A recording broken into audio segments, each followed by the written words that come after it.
মধ্যপ্রাচ্যের সংঘাতের মধ্যে সৌদি আরবের সাথে ঐতিহাসিক পরমাণু চুক্তির ঘোষণা দিল আমেরিকা। রিয়াদের জন্য বেসামরিক পরমাণু কর্মসূচির অনুমোদন দিয়েছে ট্রাম্প প্রশাসন। এর মাধ্যমে ইউরেনিয়াম সমৃদ্ধ করতে পারবে সৌদি। শিগগিরই আমেরিকার কংগ্রেসে তোলা হবে চুক্তিটি। বহুল প্রতীক্ষিত পরমাণু কর্মসূচির অনুমোদন পেল সৌদি আরব। বুধবার রিয়াদের সাথে আনুষ্ঠানিক পরমাণু চুক্তির ঘোষণা দিয়েছে ওয়াশিংটন।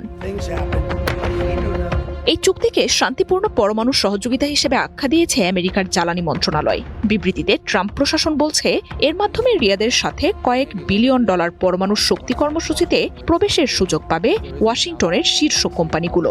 একই সাথে কৌশলগত ও নিরাপত্তার মতো দ্বিপক্ষীয় সহযোগিতার আরও বেশ কয়েকটি বিষয়েও চুক্তি সই হয়েছে।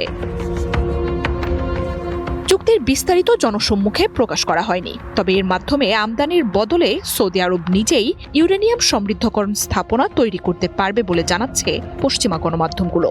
জ্বালানির জন্য ব্যবহার করা এই উপাদানটি পরমাণু বোমা তৈরিরও প্রধান উপাদান। সৌদি আরবের পক্ষ থেকে চুক্তির কথা নিশ্চিত করা হয়েছে। গত নভেম্বরে দেশটির যুবরাজ মোহাম্মদ বিন সালমানের ওয়াশিংটন সফরের পর থেকেই সম্ভাব্য চুক্তিটি আলোচনায় আসে। আমেরিকার পক্ষ থেকে পরমাণু কর্মসূচির অনুমোদনের বিনিময়ে ইসরায়েলের সাথে সম্পর্ক স্থাপনের শর্তের গুঞ্জন উঠলেও স্বাক্ষরিত চুক্তিতে তেমন কিছু নেই বলেই ধারণা করা হচ্ছে।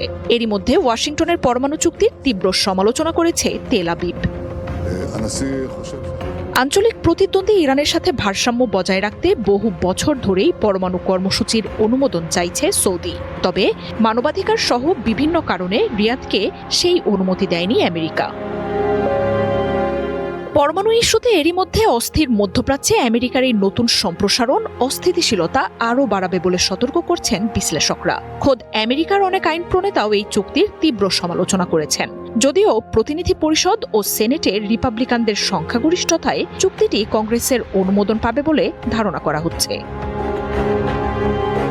বেসামরিক পরমাণু কর্মসূচিকে কাজে লাগিয়ে ইরান পরমাণু বোমা তৈরির কাছাকাছি রয়েছে বলে দাবি করছে আমেরিকা ও ইসরায়েল।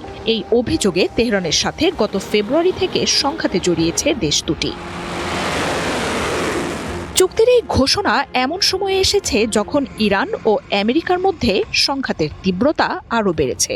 আমেরিকার ঘাঁটি লক্ষ্য করে সৌদি আরবেও একাধিক হামলা চালিয়েছে ইরান। রিয়াদের উপর নৌ অবরোধের ঘোষণা দিয়েছে ইরান সমর্থিত ইয়েমেনের হুথি বিদ্রোহীরা। চুক্তি স্বাক্ষরের দিনেই সৌদির দুটি তেলের ট্যাঙ্কারে সফল সামরিক অভিযানের দাবি করেছে গোষ্ঠীটি। মার্জিয়া উপমা, ওয়ান ইন্টারন্যাশনাল ডেস্ক।